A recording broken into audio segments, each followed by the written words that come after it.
Hey everyone, welcome back to our channel. My name is Brianna Wilson. I'm a certified dementia practitioner and the founder of Bambu Care.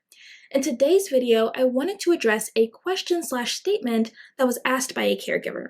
So here's the situation. They were basically saying, hey, I heard that we were not supposed to argue with someone who has dementia, but my mom thinks that people are breaking into her home and stealing things.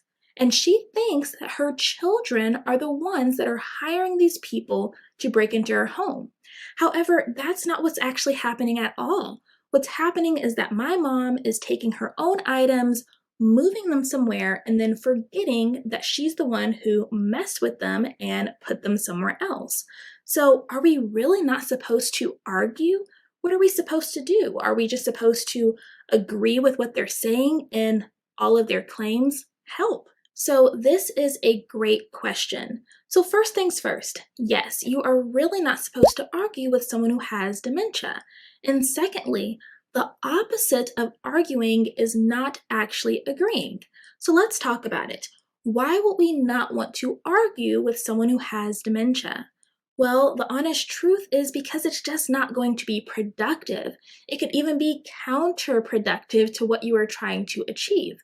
Basically, what's going to end up happening is that there's going to be a lot of this back and forth. You're not going to get anywhere.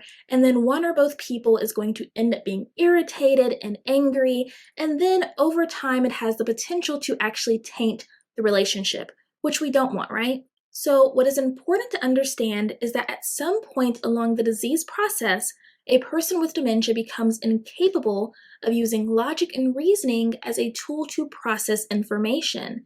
And actually, what I find to be even more true is that they become incapable of using your logic and reasoning. But if the logic and reasoning falls in line with what they actually believe or what makes sense to them, then it works out better. So essentially what's happening is that their thinking becomes a lot more rigid and they feel strongly about whatever they believe is happening. And so thinking of alternatives and being able to visualize what else could be going on and seeing someone else's perspective, those are skills that are lost over time, okay? So stating things or arguing about things in a way that goes against what your partner believes to be true just isn't going to be helpful. If anything, it's just going to make them mad or feel like you're not listening or like they're not being heard or like what they have to say just isn't important or even that you're against them. And that's not a good way to feel, right? Nobody wants to feel like that. And so what do? Do we just agree with them and in this case say, yeah, you know what? We have been hiring someone to break into your house. I'm sorry, we shouldn't have done that. No, please do not do that. That likely is not going to go well either. So the opposite of arguing is actually validating, okay? You want to validate their feelings and emotions about the situation. Whatever the situation may be, you want to figure out what are those underlying emotions that my partner is trying to communicate, okay? Now, the easiest way to validate someone's emotions is by meeting them where they're at and normalizing their feelings. And then you want to ask questions that show genuine interest or concern. And asking questions can also help you figure out what is actually going on. But in the beginning, the main objective is just to make your partner feel like they have been heard and understood, okay? So in this case, if mom thinks that people are breaking into her home and stealing her things, you want to figure out what is the emotion that mom is displaying. Is it fear? Is it anger? Is it both? And then you want to respond to those underlying feelings. So let's say it's fear. You could say something like, oh, wow, that sounds scary. What's missing? And if she says something like, my jewelry, they took all my jewelry, you could say something like, oh no, all your jewelry is gone?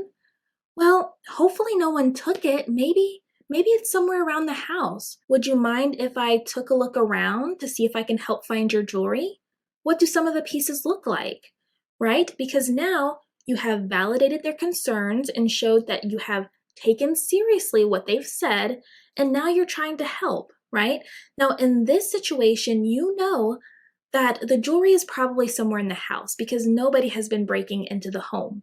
So the goal would be to find the jewelry, and then you could offer a suggestion of maybe making an inventory of the jewelry so she knows exactly what jewelry pieces she has or doesn't. Because sometimes people think they have things that they used to have a long time ago, but they no longer have it anymore. And then you could offer maybe a safe place for them to keep those items if they are in fact hiding it. Because usually people hide it because they don't want anyone else to find it. But unfortunately, they end up hiding it from themselves too. So offering them essentially a designated spot or thing to hide their items in can make them feel a little bit better. Like, okay, yeah, this is good. This will keep them safe. And if you put it in something bigger, right, it's usually easier to find as well versus individual jewelry pieces that can end up here, there, and everywhere, okay? Now, with this being said, you don't want to point anything out, okay? So you wouldn't want to say, oh, look, Mom, here it is. I told you no one was breaking in the house and stealing your things. It's right here. We need to figure out a better way for you to keep up with your stuff. No, you do not want to do that, okay?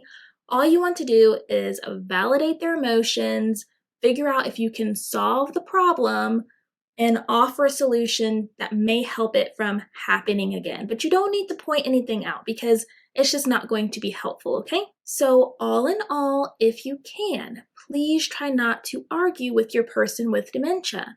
And I know that this is easier said than done. Trust me, I know, but it is doable, okay? So if you are watching this video and you have any questions of your own, please feel free to leave a comment down below, and I will be answering more caregiver questions via video form very soon. And I will also be linking a podcast episode that we did that talks more about what to do if your partner keeps hiding things, okay? So until next time, bye guys.